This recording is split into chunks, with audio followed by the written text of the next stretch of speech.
কারণ আপনি জানেন বিগত সরকারের আমলে অনেক মিথ্যা মামলা, গায়েবী মামলা হয়েছে। এখন এই মামলাগুলোর ব্যাপারে যখন আপনার একটা বিচারিক স্টেজে যাবে। কাল উপদেষ্টা পরিষদের বৈঠকে উঠেছে আন্তর্জাতিক অপরাধ আইন সংশোধন অধ্যাদেশ।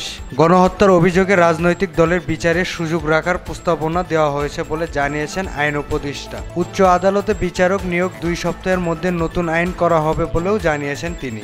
চার্জশিট পিরিয়ড, চার্জশিট গঠন করার পর যখন এটা বিচার কার্য শুরু হবে, চার্জশিট পুলিশ যখন চার্জশিট দিবে এবং আদালত যখন চার্জ গঠন করবে, এই মধ্যবর্তীকালীন সময়ে এই সরকারি যারা কৌশলী আছেন ওনাদের পক্ষে এই ভূমিকা রাখা সম্ভব যে আদালতের দৃষ্টি আকর্ষণ করা যে এই মামলাগুলা হয়রানিমূলক, গায়েবী বা এই মামলাগুলোতে যাদের নাম এসেছে তাদের মধ্যে কারো কারো ক্ষেত্রে হয়রানিমূলক পদক্ষেপ নেওয়া হয়েছে।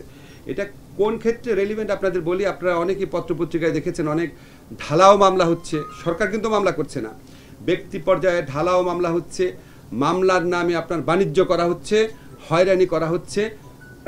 তো যারা হয়রানির শিকার হচ্ছে, যারা এই মানে শত্রুতামূলক মামলার শিকার হচ্ছে, যাদেরকে আপনার মানে কি বলবো আর বাণিজ্যিক কারণে যাদের মামলার আসামি করা হয়েছে তাদের জন্য বিরাট একটা প্রতিকারের সুযোগ সৃষ্টি হবে এই সকল আদালতে সরকারি প্রকৌশলী আপনার রিক্রুট করার মাধ্যমে। এটা আমরা আশা করছি।